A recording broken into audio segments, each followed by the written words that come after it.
Have you ever wanted to go on a grand American adventure, see the whole country, but not move much? Well, then you're just like me. We're going all the way from Chicago to San Francisco via Amtrak. This epic train journey will take us across 6 states over the course of 3 days. Follow along as we explore the onboard dining, first-class accommodations, and the onboard amenities. Oh yeah, and you can't forget the spectacular views. They say this is the most scenic train in the United States. This is Amtrak. Specifically the California Zephyr. This adventure begins at Chicago's Union Station. Let's head inside. Constructed in 1925, this space was built to inspire awe. Featuring a grand atrium with 95-foot vaulted ceilings, this station was constructed during the height of the golden era of rail, and it remains today a gorgeous example of Beaux-Arts and neoclassical styles.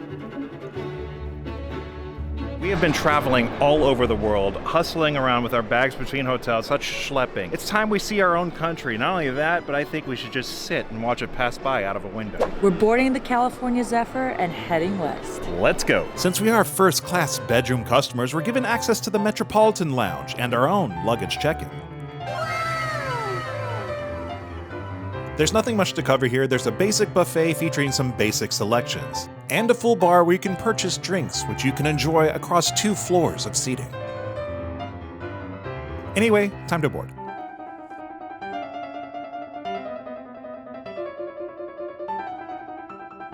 We have the good fortune of being on the 2nd story of this train, and here's our room. We'll go into this in more detail in just a moment, but for the time being, we're going to put our jackets away, get settled, and push off from the station.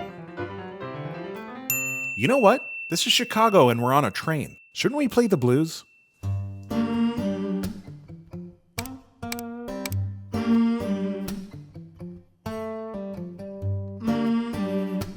It has occurred to me you may want a room tour, so here's Diana doing a Vanna White, not once, but twice.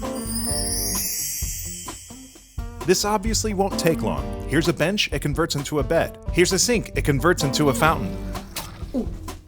Here's a bunk overhead that also converts into a bed. Moving in the space now, you'll find a chair, a folding table, and a room divider that's covered with a full-length mirror. The value add to having a room over roomette is the fact that you have your own bathroom and shower in the cabin with you. Hardly luxurious, but this whole experience is about the views. And with that in mind, we're gonna head to the observation car. Here are the roomettes, here are some more rooms, and here's the dining car and some physical comedy. This is the observation car, and here you'll notice chairs facing out the windows and some snacks that are available for purchase while you enjoy these views. We're not anywhere scenic yet, but so far this observation car is awesome. We'll go ahead and pour some wine, and let's just do a musical montage out the window. As the California Zephyr departs, we make our way through Chicago's suburbs and onto Greater Illinois and into America's heartland. I think I'm gonna let my AI friend do this. Out here, things move slower. Long fields, quiet roads, and a big open sky. A place that forces you to pause and take in the view. And as beautiful as this scenery is, have a gander at this. I'm gonna attempt to shower. Good luck! They do have products upon request. There isn't really much to say about this other than it is a tight squeeze.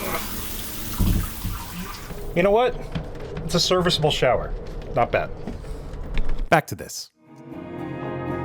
Things may move slow out here, but this is the backbone of America.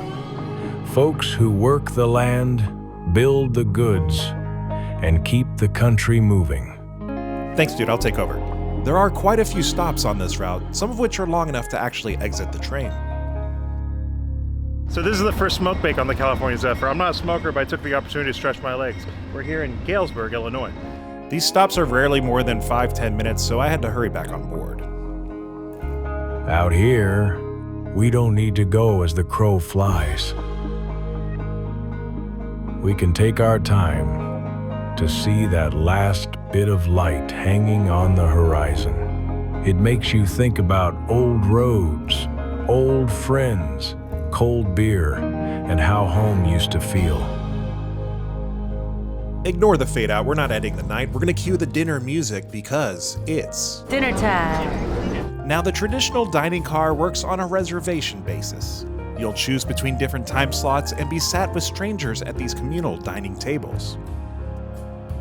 Here's the traditional dining menu, and here are the selections we made. A salad, some shrimp tempura, and we both elected to have the steak. I was expecting like hospital food. It's not bad. It's actually not bad. Not bad. That's pretty good steak. And for dessert, you could choose between a chocolate cake and a cheesecake. Between the two of us, we had both. That is a solid cheesecake, honestly. Wow. Amtrak dinner service. Surprisingly decent. I agree with that statement. The Amtrak crew has converted our cabin for sleep. And that'll bring day one aboard the Zephyr to a close.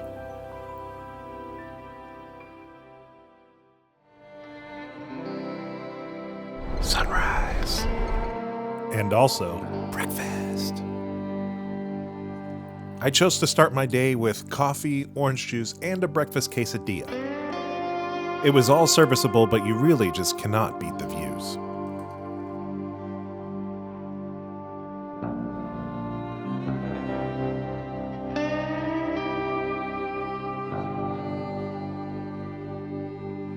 Civilization emerges as we pull into Denver, and this is a good opportunity to talk about our sleep. I had that like squeaking going all night.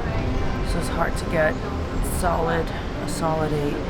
All right, it is a brisk Colorado morning. Just had breakfast. We're here in Denver. Gonna be here for about 10 minutes. Thought I'd stretch my legs. This is fun.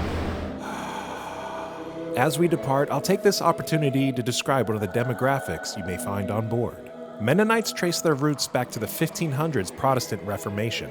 They live much the same way they did back then. They're all about community, self-sufficiency, they don't believe in driving, and they certainly never fly. And so you'll find them on board trains. The Zephyr climbs higher in altitude, into the Rockies, leaving Denver behind. And the observation car is the place to be.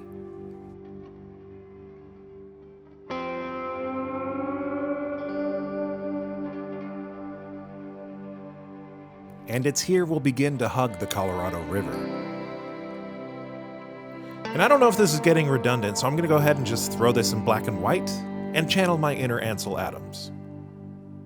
It is absolutely worth waking up early to catch the sunrise and go to the observation car and check out the Rockies. It's worth it, and you don't have a choice because you just can't sleep on these things. You'd think that being lulled to sleep by the rocking carriage would be nice. There's a lot of other ancillary noises and issues like a broken room divider you have to contend with. This divider conceals a room with other people in it, and it flew open in the middle of the night. So basically, I just had to make awkward eye contact with a stranger in bed. Luckily, they fixed it with duct tape. Now, where were we? Oh yeah, Colorado. The snow glitters as the Zephyr passes through Colorado's winter majesty. Hey bud, why don't you take over? Scenes unfold outside the window as the Zephyr hugs the Colorado River, weaving around like a silver thread that stitches the land together. Landscapes that will stay in your memory as long as you live.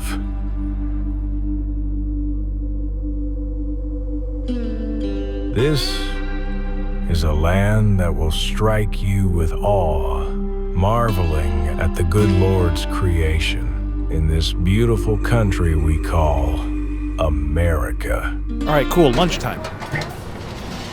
Back in the dining car, we're gonna have a patty melt and a cheeseburger. And here's the verdict. Dinner last night was better. There is one small caveat. Frank Louis butter cake. Highly recommend. This is a good place to talk about the snack car, which is separate from the observation car, offers more options, and an alternative to the traditional dining. Anyway, back to the views.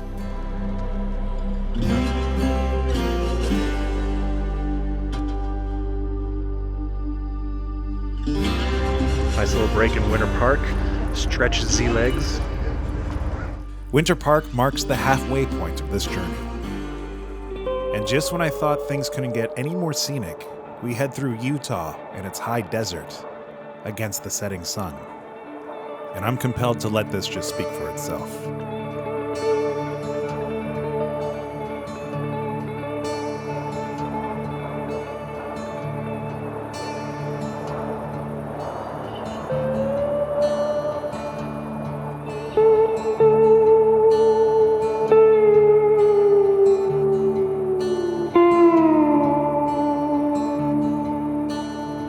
All right, dinner time. I'll do salad tonight. I followed the salad up with a salmon, and I can confirm that this is in fact food. And we'll go ahead and just leave it at that and bring this night to a close. Slept slightly better. Woke up to a beautiful sunrise.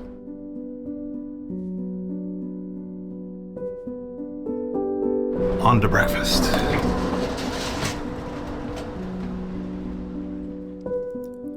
Our morning began with coffee and orange juice, beautiful views, and I had some French toast. It's a solid French toast. And here's my wife with her odd culinary proclivities. Have you ever had oatmeal with olive oil and Tabasco? Always delicious. We're gonna go ahead and head back to our cabin, cue the ambient Americana, and this guy. The Zephyr crawls through Nevada and its tapestry of rusted orange and green, a colorful quilt that stretches out to the biggest little city in the world, Reno. This is the last extended stop that the Zephyr makes and the last opportunity to stretch your legs.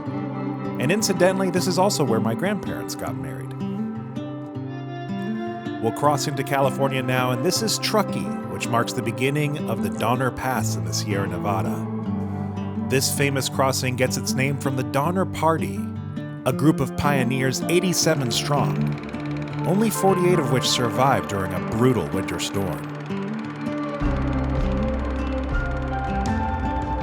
As we move through this vast and beautiful landscape, I am struck with the immense resolve that early settlers must have had, moving westward, seeking reinvention, braving the elements and defying the odds. I can't help but wonder, if I was one of them, would I have made it? These are things to contemplate over a cheese sandwich. Pretty good. The last leg of the Zephyr's journey has us enjoying our home state. California is full of liberals and queers. Whoa, dude, okay, that's enough out of you. As we move deeper into California, we'll pass its beautiful golden rolling hills, and ultimately to the magnificent Pacific Ocean. And before long, civilization reemerges, which means The time has come. it has been 3 days aboard the California Zephyr, and the time has flown by. This has been an amazing experience. That is the end of our California Zephyr adventure. The staff was great. The views were phenomenal. The sleeping accommodations leave a little to be desired. But hey, that's a government subsidy for you. And it doesn't come cheap either. Even though both our fares and the meals in the dining room were included, this room cost $2,000. Anyway, what'd you think of the California Zephyr? Let me know in the comments. Be sure to like and subscribe if you haven't yet. It helps out tremendously. You could also hype this video. And as always, thanks for watching.